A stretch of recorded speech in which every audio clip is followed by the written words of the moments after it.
Hello, welcome to Z Explains BG. I am Z. Let's play a match on Backgammon Hub and see what we can learn. Hopefully it won't take too long to get a match. Looks like there's a number of people on. Good. Chris, I think I played this guy before. Seems to be a pretty solid player based on his PR. It said 4.0. Very solid, I would say.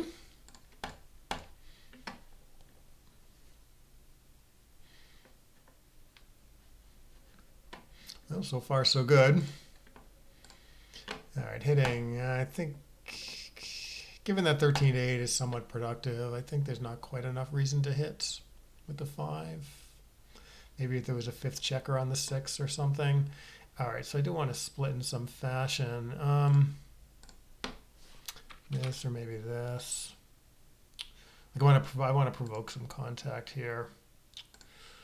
I mean, I guess you could make the 7, and you don't hit as much, but it's better when you do hit. I don't know. Okay, so I am so 130, 137. Should take a racing approach up in the race a little. Don't get battered around much. Oh, he's probably stacking the 8 here. He's got to give up his 9 point. I don't know. It could slot. I mean, it's just a few more shots to. No, it's like 15 shots to slot the 5. So maybe he's got to do it. I don't know though. I mean, it's pretty bad to give up that nice asset in the outfield, and you're still leaving 6 shots. So let's see how he wants to play it. Okay, I would probably end up doing this also. I don't think I want to come out to the 18, although it's possible.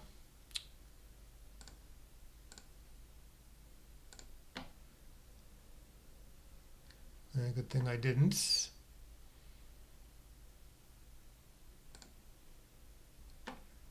Well, race is still pretty close. I'm wondering about coming up in some fashion. Maybe all the way. Get punished if he rolls small. Yeah, if I stay back, it's not like it's that hard for him to play safely. Like either makes a point if he rolls well, or can sort of play in the outfield a little bit. I don't know though. I mean, this sort of makes his small numbers good, and his big numbers are still pretty good. So could be wrong. All right, up 7. I guess it's good enough. Down 5.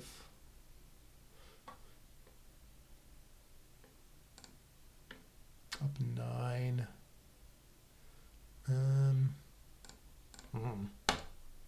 Oh no, sorry. Down 1.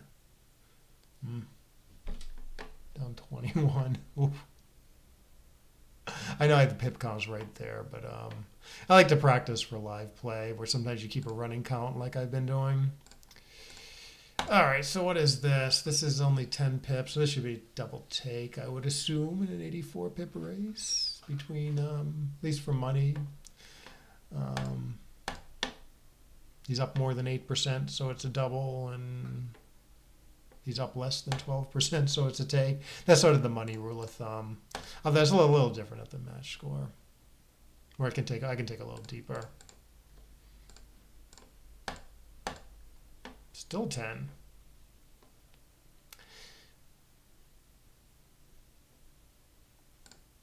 Okie dokie, looks pretty efficient. 6 to 5 is probably a play there also. This looks pretty nice though. Still have 4 checkers on the 4, 3 checkers on the 4. Oh, I'm winning all of a sudden, not by enough.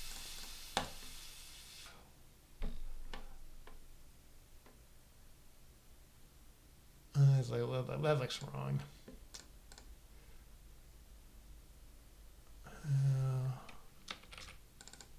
Obviously, usually you want to take the checker off, but this looks a lot more efficient. And I have to use both numbers to take a checker off, so sometimes in that case it is right to forego taking a checker off. Well, if he rolls a 2-1, I maybe can cube. Let's see, I'm still down a pip. Maybe I have something here though. I should be a little aggressive with the recube at the score. And it's 2 pips, and I have a lot more checkers off, and I'm more efficient. Yeah, maybe it's the take pass. That's the question here.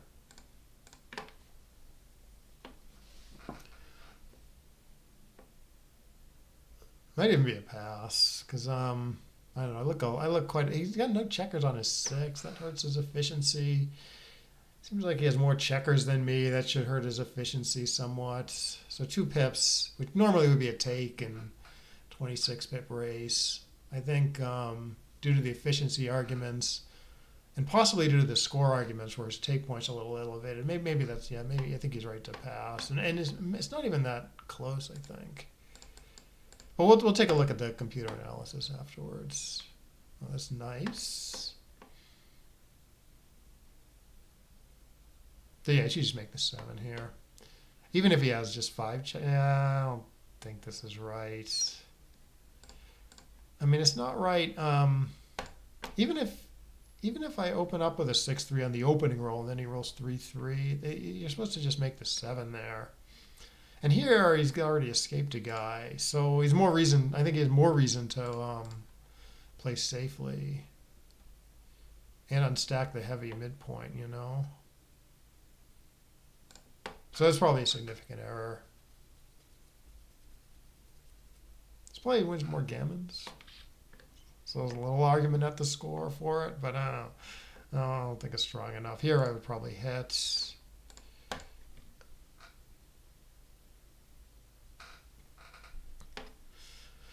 Yeah, 13-6 or 13-8, 13-11. This looks better.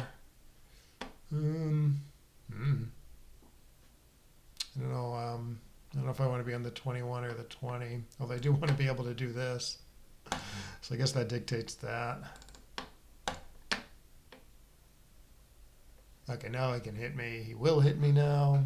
He's got to try to contain that one checker, and he has sort of this attacking posture. Ooh, yeah, I would definitely not do that. I think he's thinking about the race. He doesn't want to lose his race lead, but hitting just has enough going for it. In fact, I want to get off that point. I don't want to give him a chance to like hit there, you know. 5's a little bad.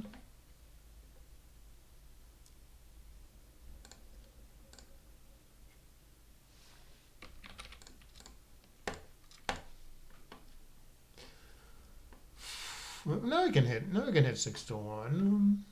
So it's stacking the heavy point, and again, he has like this attacking structure with these low points in his board main. So it's thematic to do this. Yeah, I think that's a good play. I don't love running one down in the race, but still probably a good thing to get this guy escaped.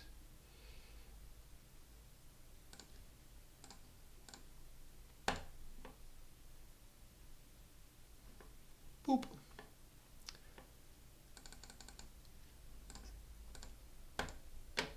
It's been easy. This has been an easy match so far for me.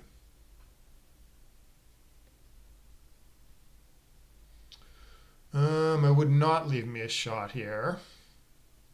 I'd be very happy to hit with aces or whatever. Pick up 12 pips in the race, plus more if he dances. Alrighty, I don't want to leave him anything, so this looks okay. Obviously, 9-3 is a play also, but I really like this distribution. Maybe it's worth a look, though.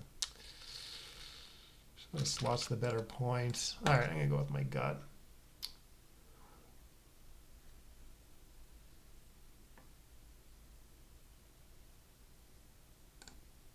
Nice.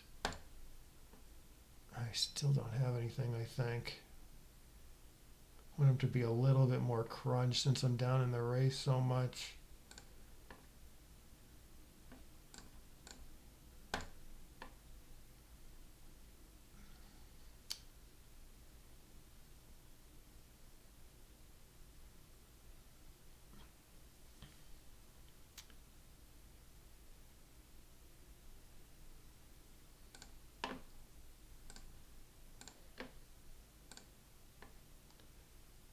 Run with certain, he has to run with 6-5. He might choose to run with the other 6. All right, now he's crunching pretty badly. So if I make the 3-point cleanly and he like runs with 1, maybe I lose my market. Maybe that's a little unclear though. Huh. That would be a pretty good sequence, I would say. Okay, now he's crunched horribly. So I'm going to kind of break in the middle, and then he's got some bad numbers. So I'm going to cube this. So I got a 4-point board. He's probably still taking. Okay, pass. Interesting. Maybe his board is maybe even crunching worse next turn. It's possible I missed a cube there. It just didn't. It looked hard to like lose my market big, you know. Due to the race and due to the fact that if he jumps one, he still has like lots of chances. Especially if I leave blots in my board. Let's see how he wants to play this. I wouldn't know what to do. I mean, it's this and 13. This looks sort of standard, but it's not great. All right, there's this. There's hitting off the 3, which is a play. Oh, it goes a little deep. Okay, this does a lot. That's some good stuff anyways. Okay, now he plays 8 to 4, 22 to 21. And then I hit him back somewhere. Yes. Hit him twice. I don't know. It gives up the 20. To hit him twice here gives up the 21 point and the 7 point. And leaves a direct shot. So I'm going to play conservatively. If I can hit him with like the 2 or something, it might be worth forgoing an anchor to hit him with the 2. I don't want to give up my 7.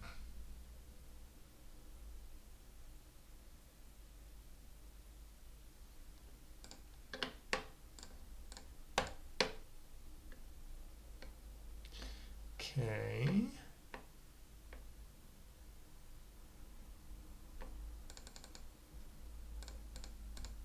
Assume it's this. No, not time to panic yet.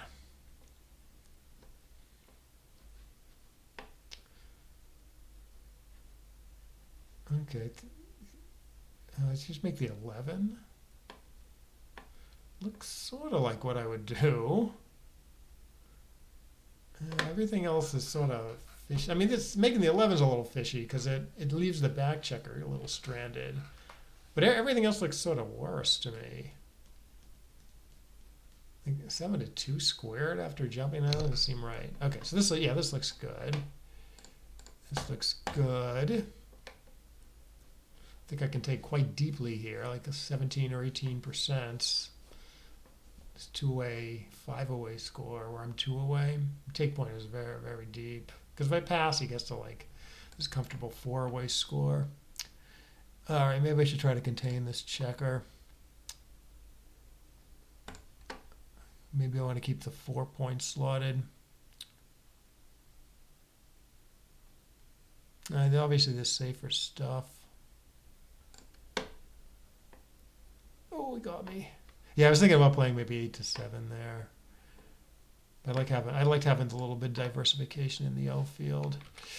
Well, I got the stronger board. This could go south though, especially at the score. I'm sort of upping the gammons.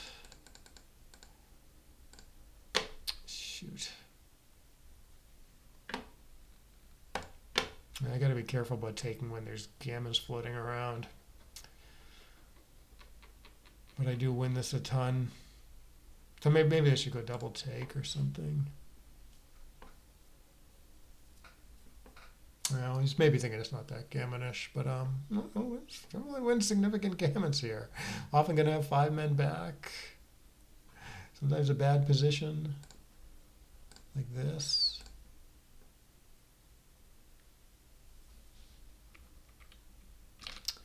Yeah, I do want to be in a position to jump next turn. So this gives me what? This gives me force to jump also, although I'm getting pointed on a lot. I'm not sure about this one. And actually, I'm not sure I want to take.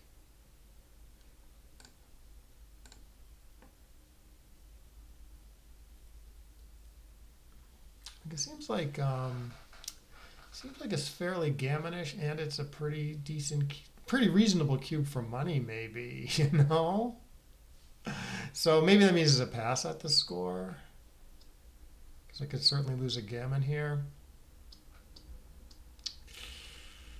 Still win this quite a bit. I don't know, 5 guys back though. All right, I'm gonna drop this. Not sure about that one. I would take at most match scores or for money. But I'm concerned about being gammoned, to say the least. Nice. And obviously at this score, 2-way, 4-way, if there's gammons floating around for me, I'm not cubing them. Well, screws up my position, but the blitz could work.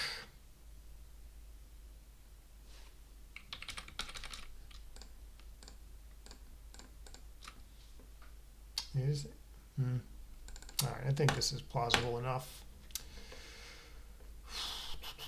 Obviously, I regret this when he anchors, which he's likely to now.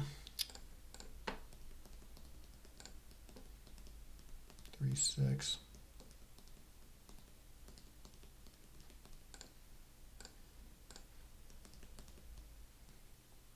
Good.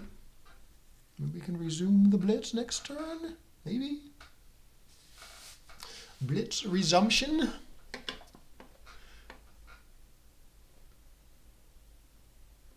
Oh, 13-8, maybe. Keep the block count down, maybe. I don't think you play 6-1, giving me direct aces and leaving another blot. I mean, I guess you could play like 17-4. Oh no, 17-14, 13-11, or 17-11, 8-6. Duplicates twos nicely. I think he might be. Yeah, you sort of missed it maybe. Unless he's thinking he just doesn't want to play the 2 to the 11 point or the 6 point.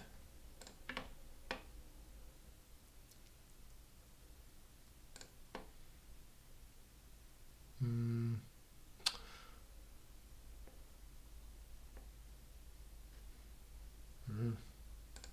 don't know if I could stomach that. Lovely. Well, good for the race anyways.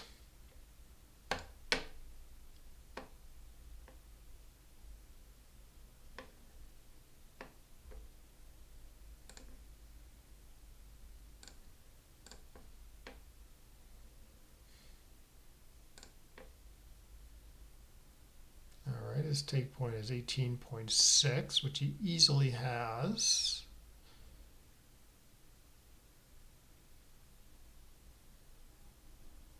Even if I get this guy to safety, he seems to easily have it.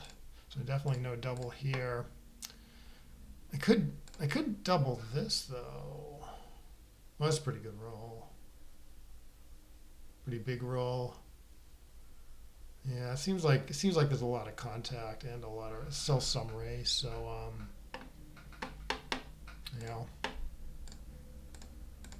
it's not going to be easy to clear the midpoint here.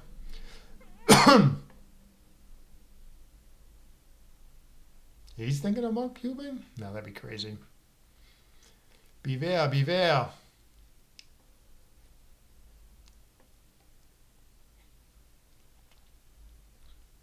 Like I could lose my market if I roll certain doubles. Lose my market pretty big.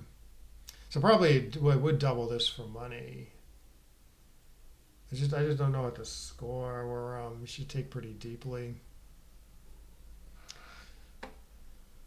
I still got one spare to play with. Maybe this is a cube. 18.6. Seems like he has it with some room. Yeah, like it wouldn't be. He would probably take for money, I would think. So that means it's like he might win this like 25% or something. So it's just pretty far from a pass at the score.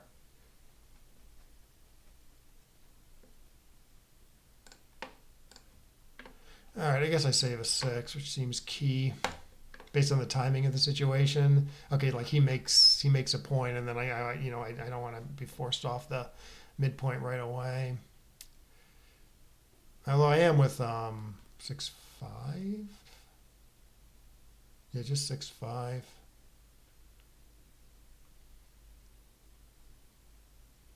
So yeah, I don't think he should save a 6 because he might get I mean, it's possible he gets a shot right away, and my board's going to be so crappy anyways. All right, that's actually not too bad. I'm going to go with saving a. This looks weird. Good.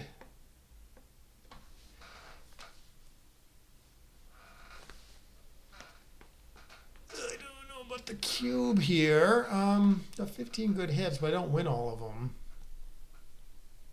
Still wins like a couple of those probably. A lot of my misses either leave a shot or deteriorate my board. So I'm not winning the misses by a ton. Okay, so he was 2 of the 15. He was 2 of the 15 hits, say 21 misses. He's still winning like 8 of those. Yeah.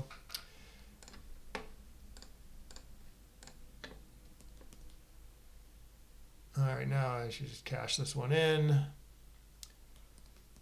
Regardless, I assume 16 pips. He's a lot more efficient than me, but it still looks pretty questionable to take this. So I'm definitely cubing. See if he wants to play for the match, you know. I'm going to say I did not miss a cube this game, but it'll be interesting to look at.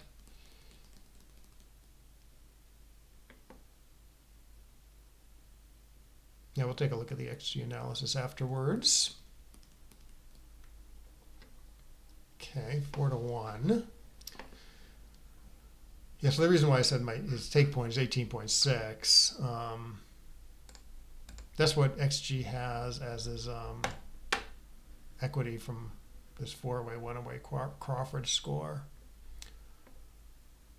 which I have that memorized.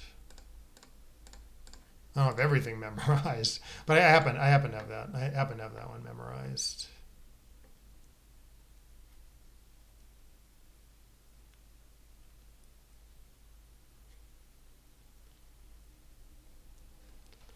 Yeah, nothing wrong with 11-5. Oh, he's thinking about maybe splitting instead. Yeah, I don't know. Splitting could be okay too.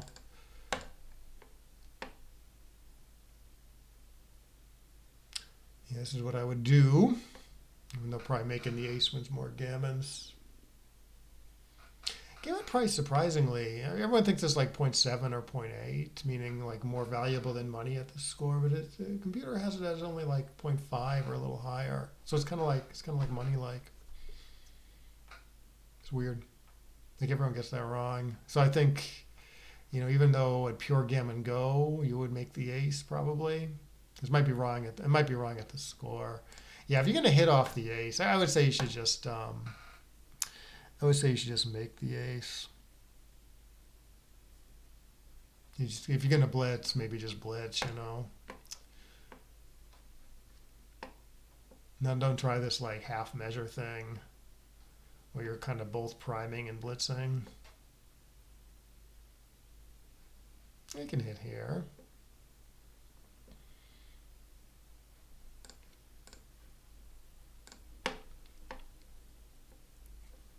That's nice. There's so many plays, but I would just make the 4-point. You know, you're just like one roll away from like a 6 prime, one good roll away from a 6 prime. So it seems worth the risk. Even though I am hitting him everywhere. I mean, I gotta hit him off the 4 now because if I don't, he's gonna put together a 6 prime a lot. Still, you know, hitting off the 4 is not that good, as we can see. Ooh, we overlooked the hit there.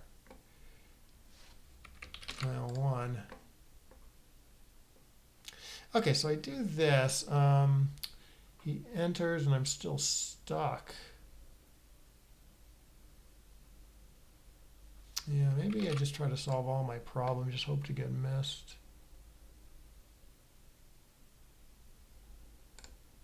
Good.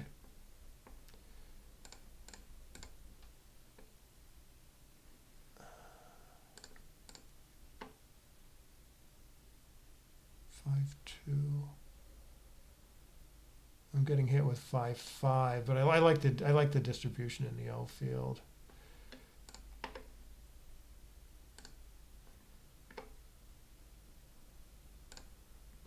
Ooh, got a lot to clean up.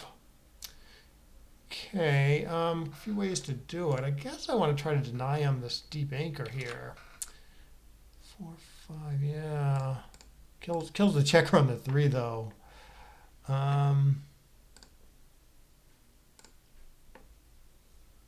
Six, nice. Medium numbers, good. Now let's actually play correctly. Stay off the 5-5.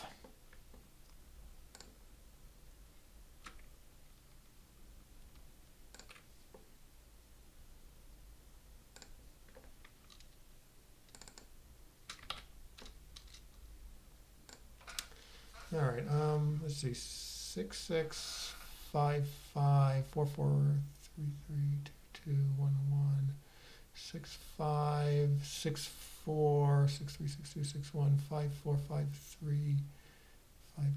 So I think these are 6 blot numbers. Is it similar? 1, 2, 3. This looks like more. Like 5-5-4 I can play safely here, for instance, and 4-4. Good.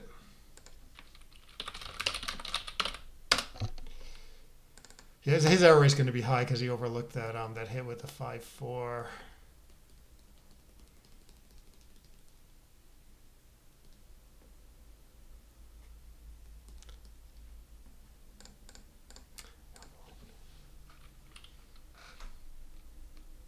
What if I should tell him he overlooked a hit? Because he's going to see the PR and he's going to go, what did I do so wrong? I hope my PR is low. I mean, it didn't seem. I mean, I obviously had some decisions, but it didn't seem like a hard. Didn't seem like a hard match for me.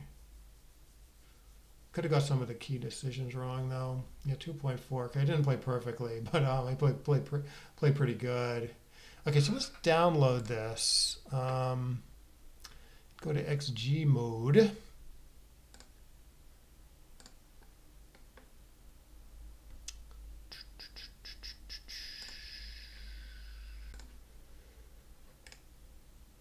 Let me just adjust the settings real quick. Okay. Alrighty, let's go through this somewhat slowly, try to learn something anyways.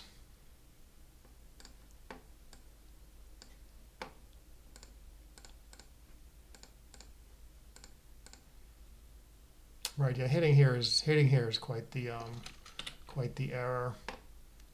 Obviously, you're covering with the 6. Some question about whether to hit because you have the stronger board, and she's kind of helps to contain the back checker a little bit, maybe. Well, a little bit. You can't escape on 6-5, for instance, right? But it's just, I don't know. You don't want a guy down there. You don't want to leave a direct shot. So there's not quite enough reason to do it here.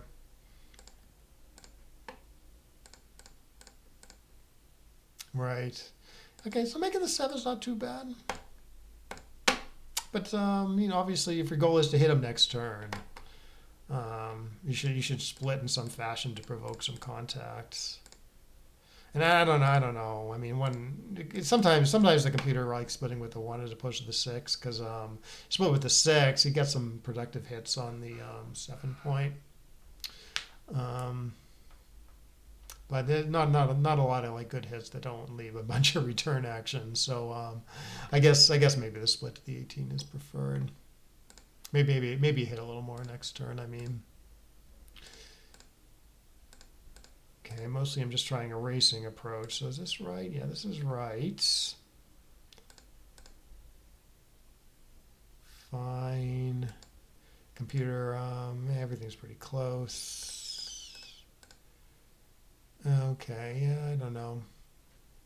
I mean, obviously there's some downside to being there. I'm getting, if you roll small, bad racing numbers. Now they become like really good numbers. He's got like these big stacks here, which he wants to hit with, assuming he can make that point. So some downside, but of course the upside is good escape, probably a good thing. But I'm not up in the race that much, 3 pips, but he's on roll. So I guess that's why the computer's maybe hanging back more. It may probably, if I had like a 10 pip race, it would like coming up. All right, and then I'm up in the race for real now, and then fine. Yeah, double take's okay. Be closer. Okay, 124. So I'll be closer for money. But since I can take probably, I don't know, 20% here or something, pretty solid take. And then I do get a double at some point. Yeah, not here. Barely winning. Okay, is this 2-1 right? Good. Yeah, the 2-1 is right. Yeah, 3, bearing a guy off is like kind of a big error here. This is a pretty big error. Yeah, I almost did this. So the rule you want to follow is, if you can use a single number to bear a checker off, it's virtually always right to do that. There's like a few exceptions, but they're very rare, and it's unless you studied the exceptions, it's not worth looking for. They're not worth looking for, because you're gonna like fail to bear off a checker when you should if you like look too hard for the exceptions to that rule. But if you need to use both numbers to bear off a single checker, like you do here, right? I got to use both the 2 and the 1 to bear off the guy from the 3. Then it can be right to distribute and get more efficient, to forgo taking the checker off. And here, if I bear the checker off, I'm left with quite the inefficient position, because look how bad my 5s play. They go to the ace point. I end up with a bunch of guys on the ace point, and I'm going to waste later. Right? So people probably, experienced players probably know this, but for the newer players, the only way that you can waste pips in the bear offs is if you have checkers only on the low points and you roll a big number. Right? Let me play around a little bit to just really drive the point home. Let me save this.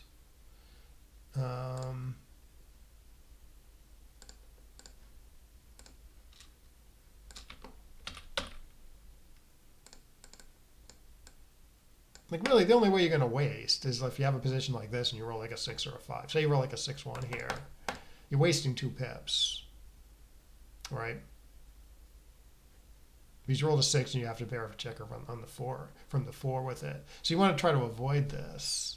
So that's why you don't want to bear in like your checkers on the low points. It's like more efficient to have your checkers on the high points when you're bearing in.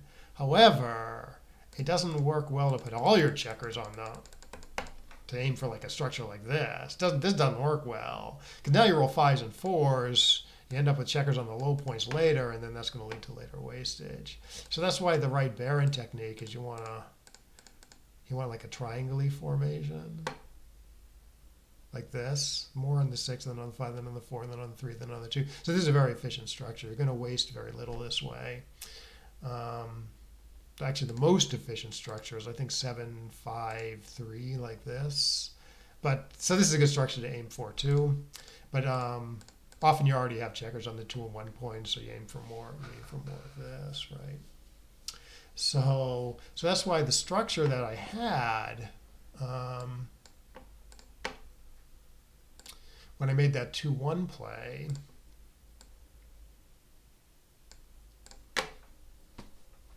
That's why the structure, when I have the 2-1 play, it's a little triangle-y, right? If I bear off the guy with the 3, but the 5 point is empty, that leads to guys on the 1 and maybe the 2 points later. If I ever avoid the 4 points, that's going to lead to later wastage. So that's what you want to avoid.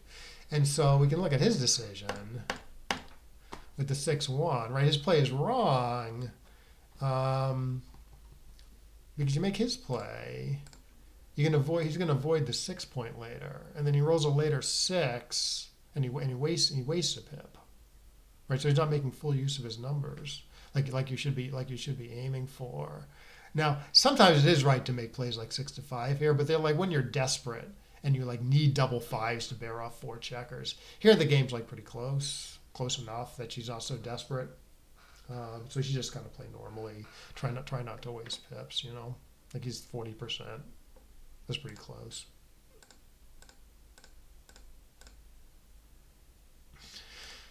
All right, and then what happens? Okay, miss a cube here.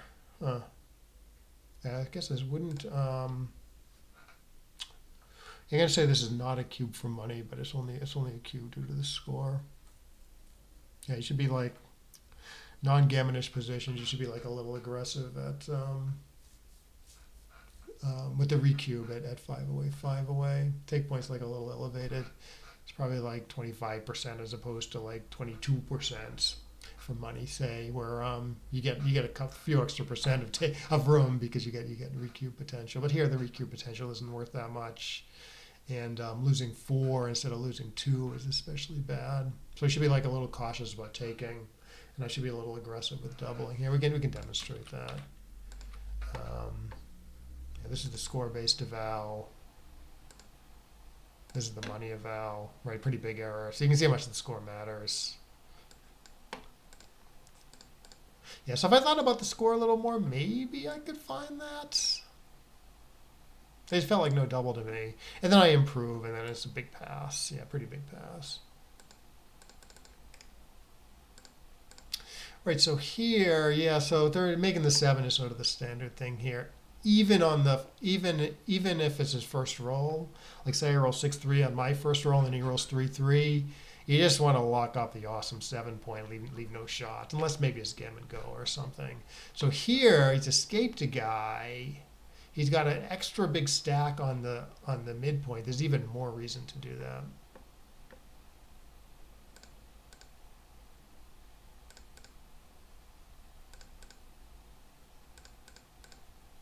Yeah, I would hit here, try to contain that back checker. He's got the stronger board. 2-1-1. Okay, yeah, the computer's valuing keeping it back on the 21 a little here because I'm down in the race and it's less convenient for him to hit me there. So I wants to do this versus this. I thought this structure was arguably better than this structure, and I like playing 6 to 5. So actually, my play still kind of looks right to me. The third play is this. I don't know if people are really doing this. Yeah, so the fact that the computer prefers this. I'm sorry, the fact that the computer only slightly prefers this to this, despite the fact that the 2 checkers are like weirdly placed here as opposed to on the 6 point, means that this outfield structure is probably better than this outfield structure, at least according to the computer. So what the computer's thinking is I think it wants to be on the 21 and not the 20. I should hit here, right? Yeah, okay, it's close, huh? I would have thought not hitting is a big error here. Why wouldn't you? Oh, I see, yeah. Yeah, my home front structure is so good that if he gets hit back, it's a disaster for him, especially since the race is close, which I think is what he was thinking. Score in the gammon situation, though, argues for hitting. Running is right by a good margin, good. I thought he was right to go after me here. Okay, I'm desperately trying to escape even though I'm down in the race because there's nothing else productive, and escaping is a good thing anyways. Fine, fine, fine. Okay, pretty big error to cube this. Wouldn't be a cube for money either. It's getting closer because his board is deteriorating. And his board still deteriorating, still doesn't like doubling. His board completely crunches and I think it's still a take. Yeah, maybe it rolls out to be a little stronger than this, I don't know. I guess he's not in, no, he's not in very much gammon danger. Yeah. Yes, take point is, I don't know, like sort of like money at the score. If you ignore gammons, maybe even has to be a little conservative compared to a money take point. So it's probably a pretty similar error to pass this for money, I guess. Maybe it's closer for money because I do win some gammons here. 5% it says.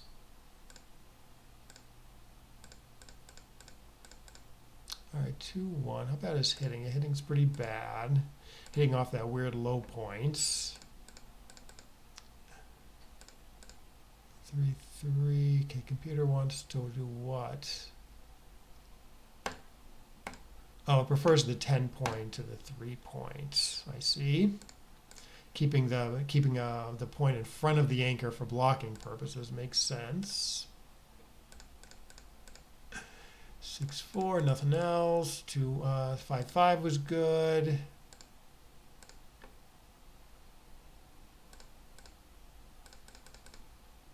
I want to leave this. I felt like I might have been doing something wrong here. Still has decent cover numbers, 2s and 3s. Got more cover numbers here, 3s, 4s, 1s. But 3s have to give up the 7 points. So it doesn't want to get hit with 3-5 basically. Or 4-4, get hit twice on 4-4. Fine.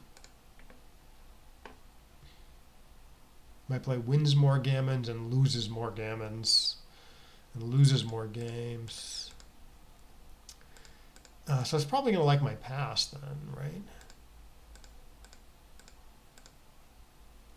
Yeah, everything's a pass here. Yeah, it's not close. It's not going to be close to a take. Yeah. I mean, I'm not taking this for money, and based on the numbers, it's still a pretty solid pass for money. But obviously, you know, 5 guys back here is pretty bad. He's got decent attack stuff, decent gammon chances, fine. Glad I found it. Oh yeah, I get this wrong too. The old school play here, which I think was in like McGreal, McGreal backgammon. The book's called Backgammon by Paul McGreal. The argument is, okay, so I escaped a guy, right? And so white wants to provoke contact. So you do that by splitting and covering more of black's outfield here. Somehow with and that's often right, but somehow with a 5-2, the computer likes bringing 2 down. Here it makes more sense to do that because the white wants to up because of the match score. White wants to like up the gammons so he can get a good cube in. But even for money, it's like right to bring 2 guys down for some reason. I don't really get it. I guess it wants to build up like a quick gammonish position and not make 5-5 good or something. I don't know though. Yeah, so here is a real error to split. But I think largely due to the score situation. For money, I think it's a lot closer.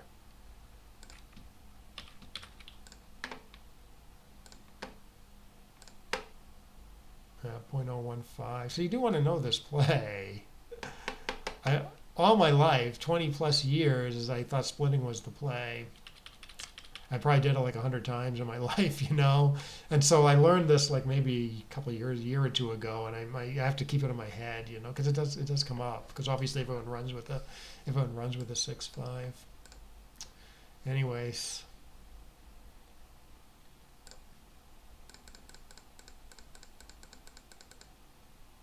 Yeah, it does want to switch here.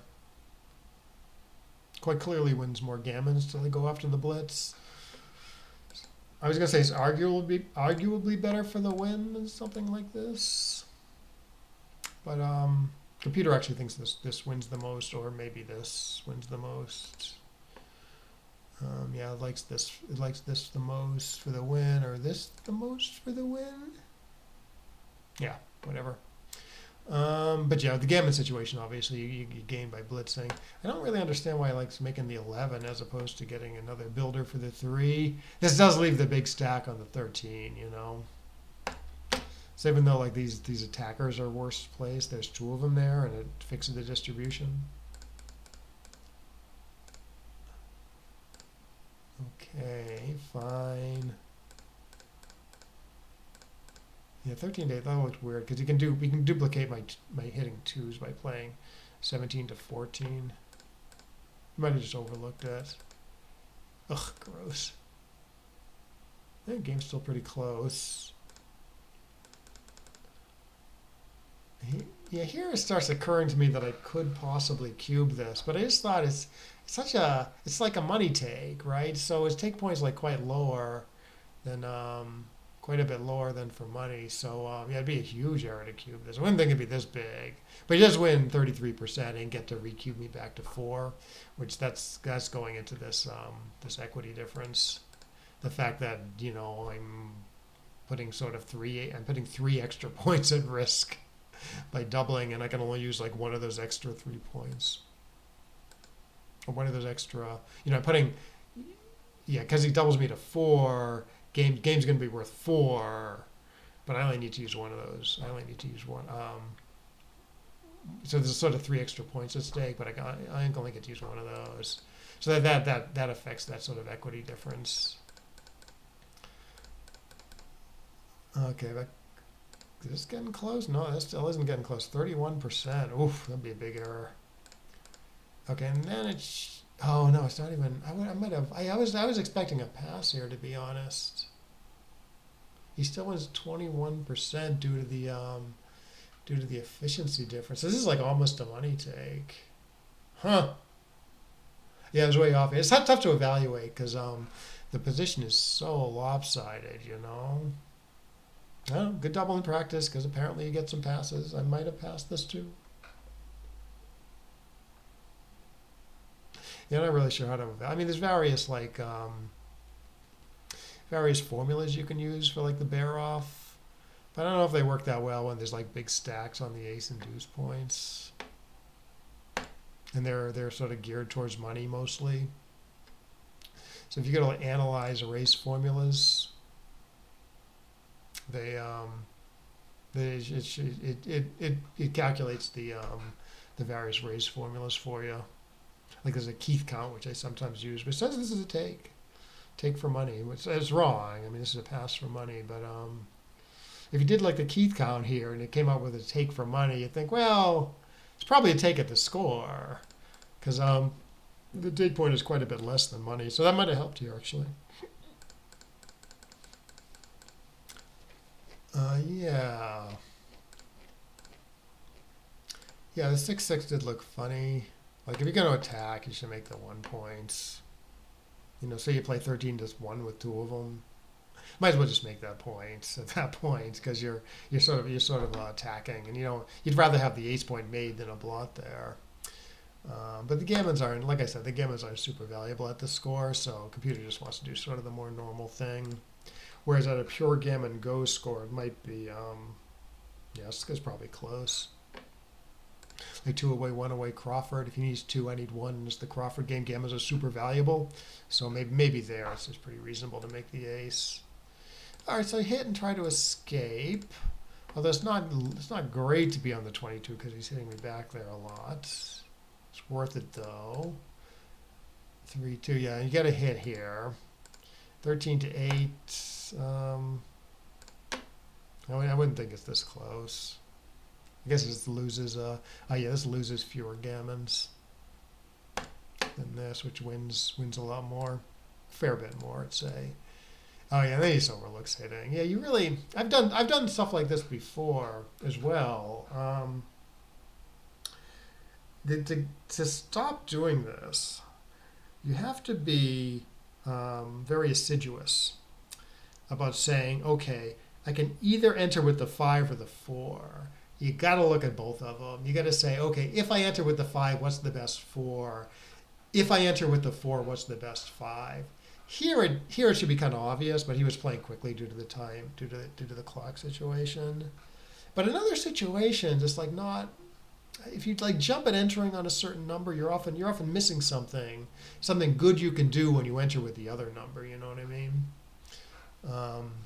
So that's what's going on here. I would recommend like just explicitly thinking, okay, if I enter with a 5, what's the 4? If I enter with a 4, what's the 5? And then you don't miss stuff like this. Especially like sometimes, like say there's not a blot in my board. Sometimes like you can overlook a hit like in a different way, where like if you enter with the 5, you can hit with the 4 somewhere else like around the board, and if you enter with the 4, you can't hit with the 5. So you gotta like think about both of them to really make sure you see the necessary hits. Okay, it does like running. Oh, that's fairly close. I mean, I became a little confident about this because it kind of it likely solves all the problems when I get missed. And I mean, this gets hit a lot less. But I still got that problem with the backman even when I get away with this. If he just enters without hitting, I still got to jump the backman. So what's going on here? So let's see. My play wins more, 1% more. It loses slightly more gammon. It doesn't win as many gammons. So other match scores would be maybe a different play here. All right, and mostly I'm just trying to come home as safely as possible. Okay, a bunch of close stuff here. I do kind of like having the 7-point slotted. Oh, this is nice. 5-3. Okay, did I get this right? I did get this right. Yeah, viscerally it felt like this and this, similar number of blot numbers, but there's a few swing numbers here. Like 5-4, for instance. Right? Like you make my play, say doesn't roll a 5-5. I can play a 5-4 pretty safely. 5-4 is a direct blot number this way, and 4-4-4 also, I believe. There's might be the only two swing numbers. 2-6, yeah, no, 2-6 is fine either way. But yeah, I don't know. Wasn't obvious to me, so I went through all the numbers. But the way I tend to do it is go through all the doubles, 6s, 5s, 4s, 3s, 2s, 1s, and then go through the non-doubles, starting with the 6s. So 6-5, 6-4, 6-3, 6-2, 6-1, 5-4, 5-3, 5-2, 5-1, and so on. And if you get good at it, you can do it in, I don't know, 20 seconds or something. And just like mentally count up, or even count up on your fingers, like how many blot numbers there are after each play. That's what I did, cavemanish to count on your fingers, but it's effective. It worked. I rolled 4-4, would have left a shot. And then that's all she wrote. Yeah, so what did I do? Okay, so just a couple checker play errors, couple doubling errors. What were the doubling errors? Oh, it was the race thing here where I didn't give enough weight to the efficiency arguments. And then I missed a small cube here. No, sorry. He missed a cube here. I missed a recube in game 1. That's what it was. Or maybe didn't give enough weight to the score factors. But I didn't think about it. I mean, I'm clearly winning here, right? Because I'm more efficient than him. I'm only down a pip, but I'm on roll, which is kind of worth 4 pips. So I'm like winning based on the pip count, winning the race based on the pip count, and then pretty big efficiency arguments. Like I'm gonna waste. In other words, I'm gonna waste less than him. So yeah. Okay, well that was a good match. Glad I played well. Hope you got something out of it. And I will see you next time.